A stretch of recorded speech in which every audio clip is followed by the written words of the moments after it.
The Justin Robert Young program brought to you as always by everybody who supports us at PayJuryDaily.com.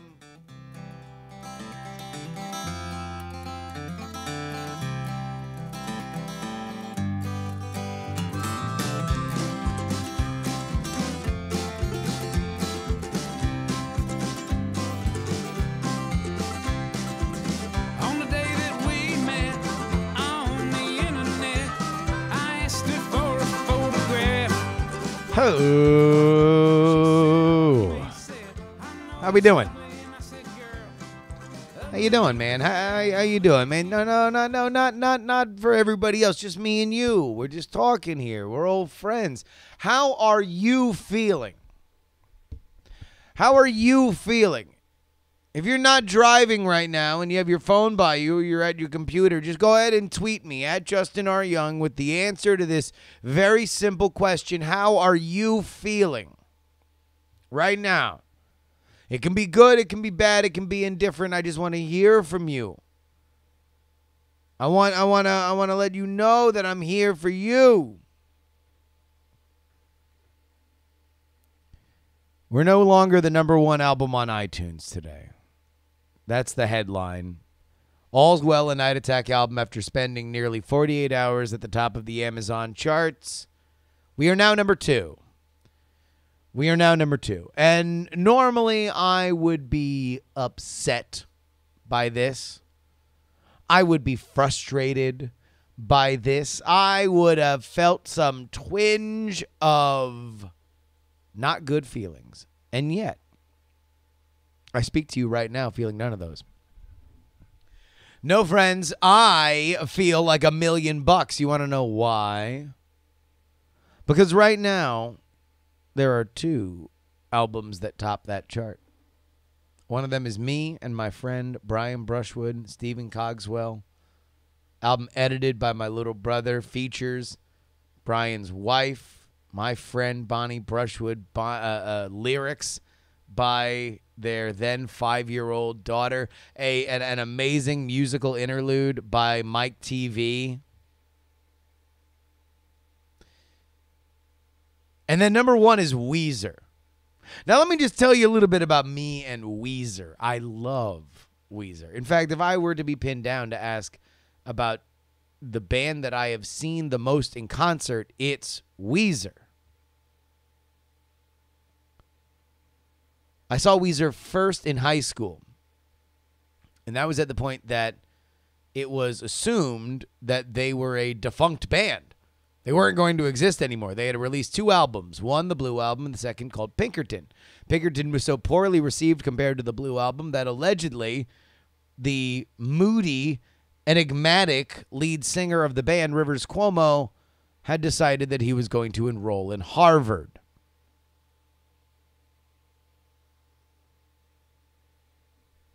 And then, all of a sudden, the rumor was they were coming out with another album.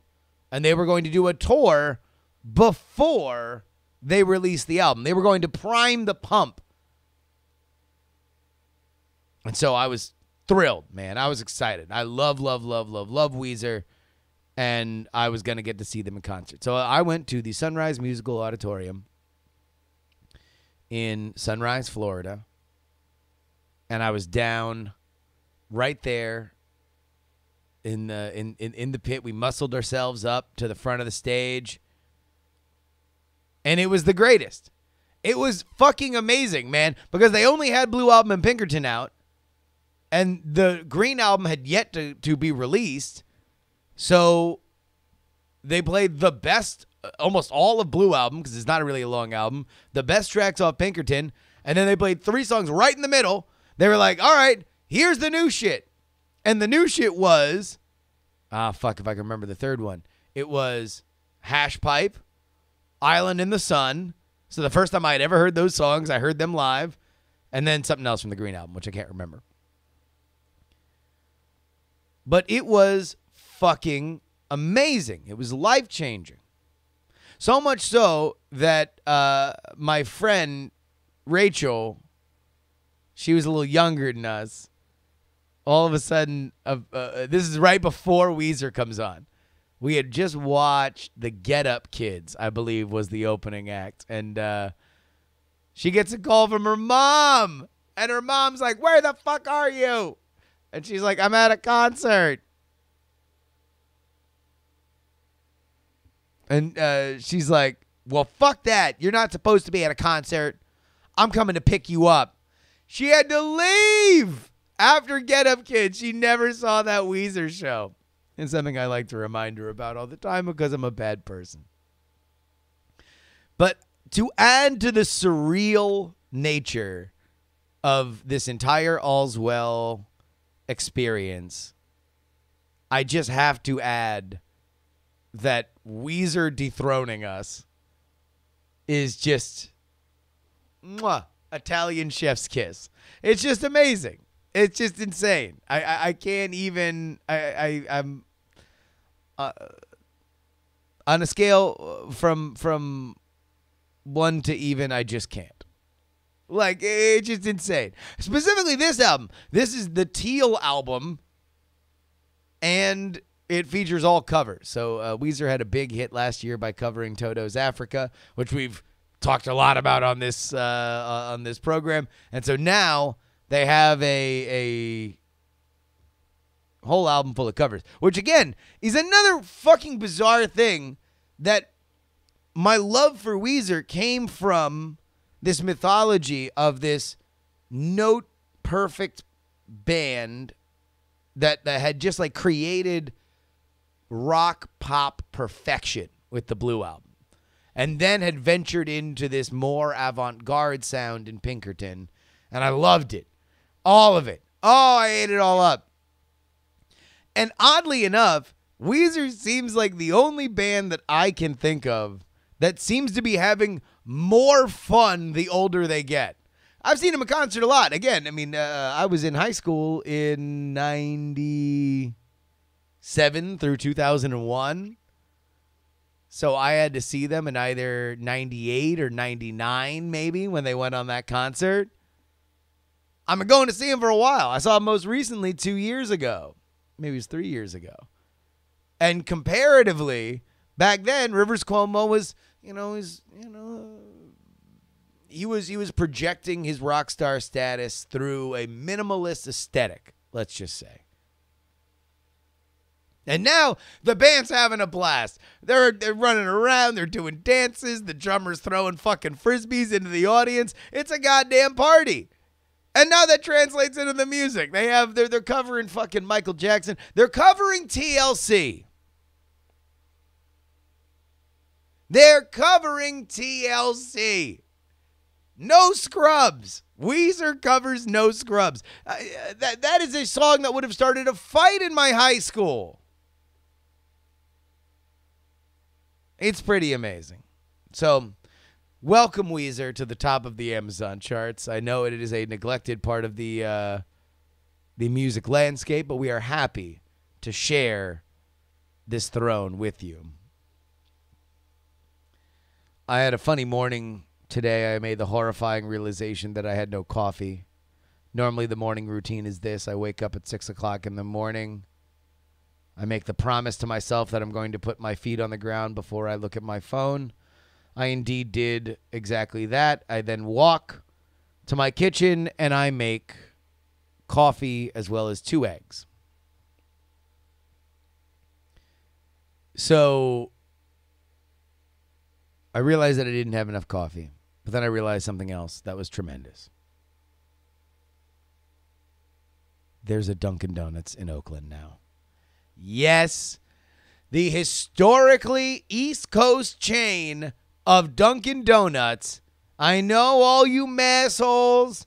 I know everybody else in the East Coast. You can't throw a dead cat without hitting a Dunkin' Donuts. But out here on the West, it is just non-existent. Until they opened one by the San Francisco airport, and now they've opened one by the Oakland airport. So I'm like, oh, fuck it. It's like 6:30 in the morning. Nothing else is open. Like, normally I just go to Whole Paycheck and pick up some coffee beans and come back and make them here. But I'm like, let's do it. got in a gig car, drove my happy ass on down to this Dunkin' Donuts. I don't know if it was worth it. I mean, I really enjoyed my Dunkin' Donuts coffee, but I realized that I was a far different person when I used to go to Dunkin' Donuts all the time. I used to drink at least 3 cups of Dunkin' Donuts a day, and I would eat my breakfast and oftentimes lunch from their food menu. I don't do that anymore. I don't even normally put cream or sugar in my coffee. I usually drink it black these days. So I feel like it just wired me up on sugar the entire day. If you like politics, I did an interview with Andrew Heaton, and I think I was just jacked to the gills on sugar for the entire time because I don't normally take it in that kind of instance. But I was talking with Ashley because I brought her a coffee too, and she's like, "I don't get your Dunkin' Donuts thing." Like, what do you mean?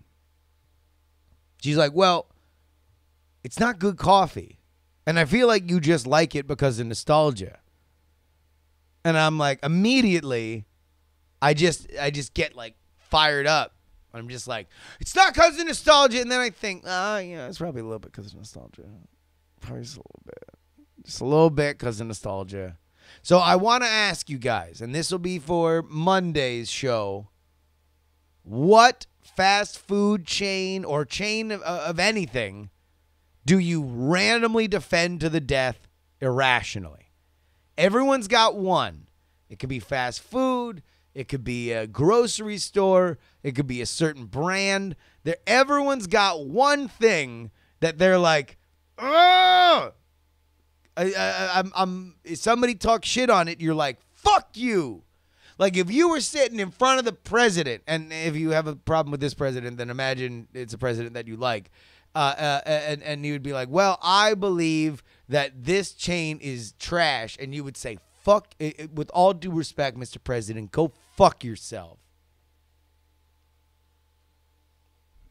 Go ahead and send me that email, jurydaily@gmail.com. Again, jurydaily@gmail.com. Let's go ahead and read the emails here. We will get to high thoughts in a second. But first, Mew says, are we still doing Gillette ad hot takes?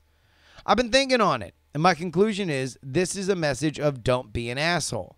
And we always need more of those, regardless of where they're coming from. I listen to you between jobs in my office, and the 20 minutes are perfect for little intervals between video projects. Mew, I mean, look, I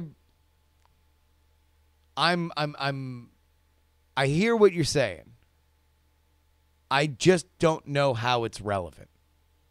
Like, why do we care what Chester Cheetah has to say about, the solvency of the Constitution? Who's the tuna mascot? Is it Charlie Tuna?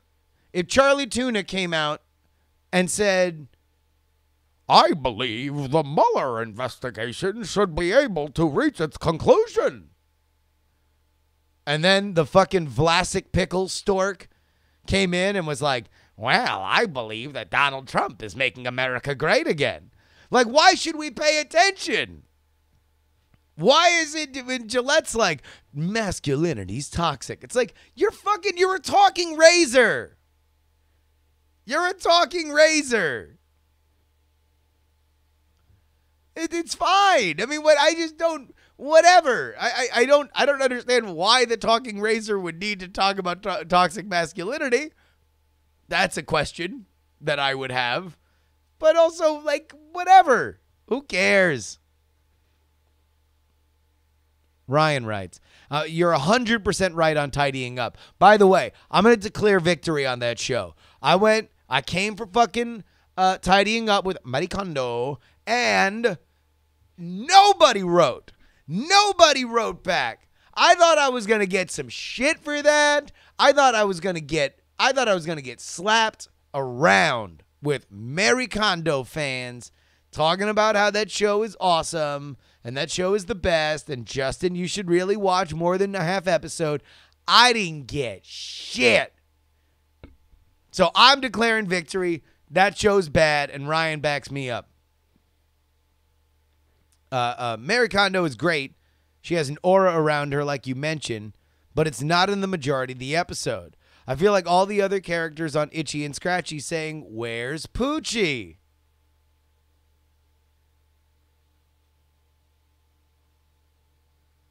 Just saying. I mean, if any of y'all motherfuckers want to go ahead and take the time to fold your fucking opinions in thirds and send it to me at jurydaily@gmail.com, then go ahead. Otherwise, I win. I'm starting the 10 count. And if I don't get somebody defending this show, then I just win. That's just the way it's going to go. That's going to be the way that we're going to do this. All right. Here we go. This is our favorite segment of the week. It's how we go out. It's how we recognize that we should expand our minds over the weekend. A little food for thought. You can rattle it around your brain. You know, maybe be a better person by the end of it. Because, folks, this is a segment that we like to call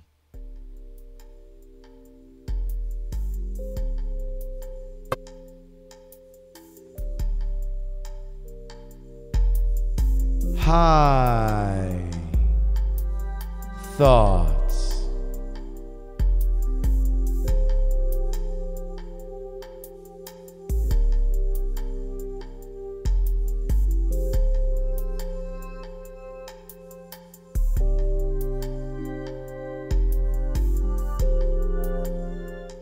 I just totally picked out my drag queen name.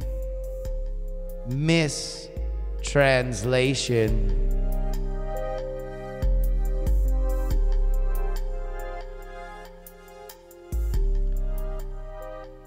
Everyone should eat one $30 sandwich.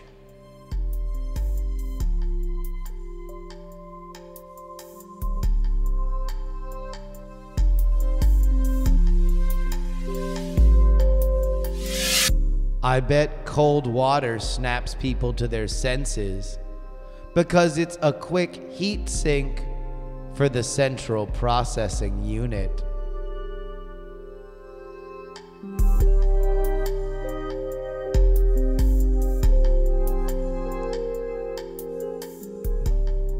Feet are weird because your head lives so far away from them.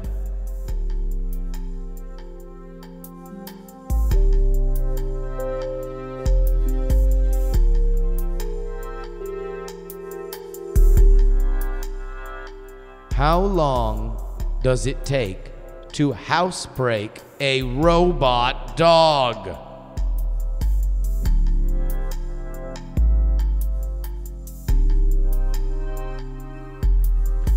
We have fingertips, but not toe tips. So why is that we can tiptoe, but not tip finger?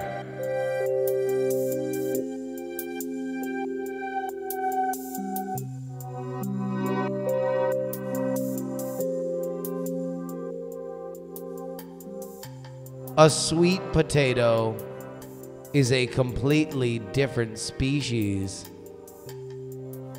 as a regular potato.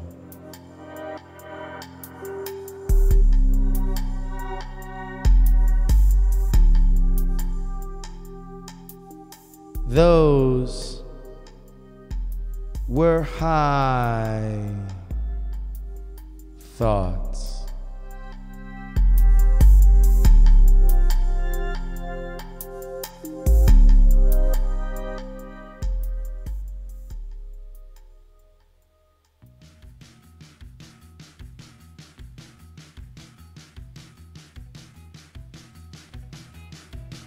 Oh, ladies and gentlemen, if you want to go ahead and support this show, head to payjurydaily.com. I want to shout out our grand jurors, the folks that support us the most. The Jen, PD Rave, Non-Specific, Rock and Roll Martian, Joe Acosta, Will, James, the OG Brito, Will, Matthew B, Bill, Dustin, BioCal, Robert H, Brian C, M, Trey the Melodica Man, Adam, and middle-aged Mike. Hey, in celebration of All's Well, a Night Attack album, we are selling all of our Night Attack merch on stickers or DIAF for half price. until either the end of the week, or till next Wednesday, or when everything runs out, which is probably going to be soon. So, half-price buttons, half-price fanny packs, if there's any left. Head on over there right now, stickers or DIAF.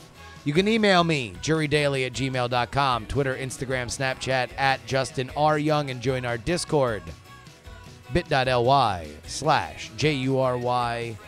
Discord. Ladies and gentlemen, that about wraps it up for this week. I want to thank y'all for showing up. I want to thank y'all for listening. I want to ask you guys to please give a round of applause for Mr. Wacky. And I want to beg you guys that until the next time I see you, please don't die.